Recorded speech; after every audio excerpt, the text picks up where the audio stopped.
Alrighty, let's go set up some Office 365. So this multi-part video series is going to go through start to finish how to set up Office 365 fresh. Just a fair warning, this is the first video that I recorded for this before I added in some better recording equipment and better setup in general, so it is a little lengthy. I'm making things better as I go here, so just kind of bear with it, but it is a complete how do I set up Office 365 and get my email multi-video segment. I hope you enjoy. The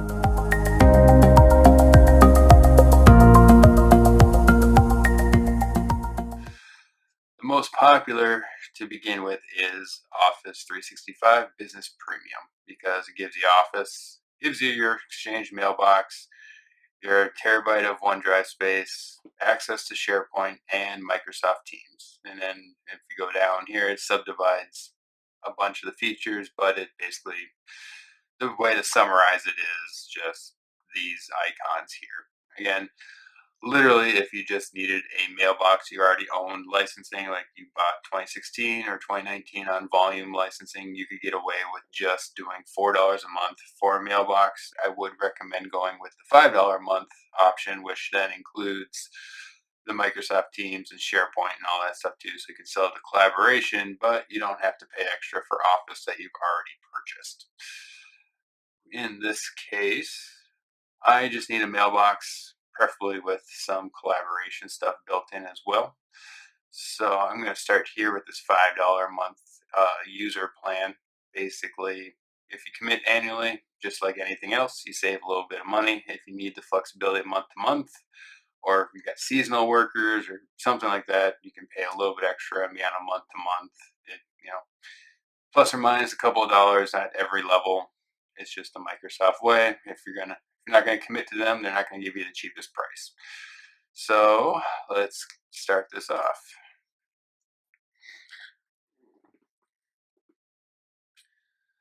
So let's see here. I'm just going to throw in my personal account. This will also work as a recovery option. There shouldn't be anything tied to this one Microsoft related. I have all my other Microsoft services like the Office 365 home subscription tied to my Hotmail account. Same with Xbox. I would prefer to keep this completely separate since I've had to reverse stuff in the past of trying to separate that stuff out between work and personal, especially working with some clients and the business owner started a company, and as it grew, they had kids or something like that. So then somehow their kids' office, or not, their kids' Xbox Live somehow got tied to the account that they're using for their OneDrive. It's kind of a pain to separate that all out. So I'm going to try and keep this as separate as much as possible, just for just making life easier. Keep Microsoft with Microsoft, keep TDSheridan Lab with Office 365. So then in turn, the recovery account will be my personal Gmail account. There we go. So let's set up the account. Since they're also gonna take this into billing, I'm gonna pause this right now just so I'm not putting my cell phone number out on the internet. So hold on for one moment while I can fill in all this stuff. Alrighty, now that they verified it's me, they did the standard send your cell phone, text message, and all that stuff. Now they're asking about uh, basically domain names, because obviously the next step is going to be tying your domain to Office 365 so it can process email. Right here, you have the option to buy a domain if you are starting fresh, through them. And then in turn, they're also your domain registrar. You manage your DNS records through them, etc. If you already have a domain, you can opt to have them, or you use it. Basically, they'll give you a TXT record to prove that it is yours. Or if you just want to try Office 365, you basically can put in your company name as you see here, and then you'll create your mailbox, and then mail will technically flow. It's just kind of a longer name because it's your company name or whatever you actually choose to put in here. But this is going to get tied for any Azure AD Connect to merge your on-prem with there, so with Office 365. So generally we just set up the company name in there. So since I've never done anything, let's have a big drum roll here to see if someone else has also tried to do something with my domain. Should be available. Perfect.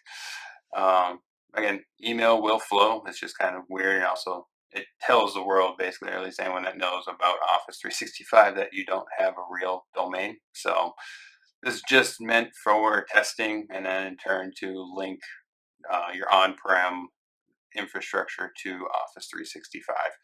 I will go through this piece coming up here, but for the sake of just getting this created, I'm going to use or do it later. So I'm going to click next, and now it's just creating a account to log into. So I'm going to start with just an administrator account. This can kind of be a placeholder and separate things out. Generally, administrator account is going to be a global admin for the portal. You don't want to use that level of account for your day-to-day email and all that stuff. So right now, I'm just going to set up the admin account and go from there. So let's create some passwords. Keep them nice and secure.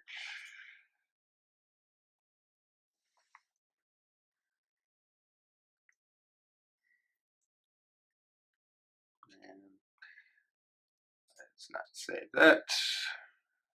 All right, now I want some billing. Right now, I'm just going to do the one monthly one just to get this created. I'm still trying to pick and choose how I want some licensing. Obviously, if you know you need 50 right off the bat, you can plug in 50 and then just have it process credit card through just right off. But it is extremely flexible, so whichever makes more sense for you guys, for your company. So yeah, I'm gonna pause this video and enter in all my credit card information, and then come back to you when we're all done. So that's basically the beginning part on how you start up a Office 365 tenant. You basically just kind of start with a license that you're going to need, and then give them some money, and then they start provisioning on the back end. In part two, we're going to actually finish the out of box per se setup for Office 365 and keep going. So stay tuned.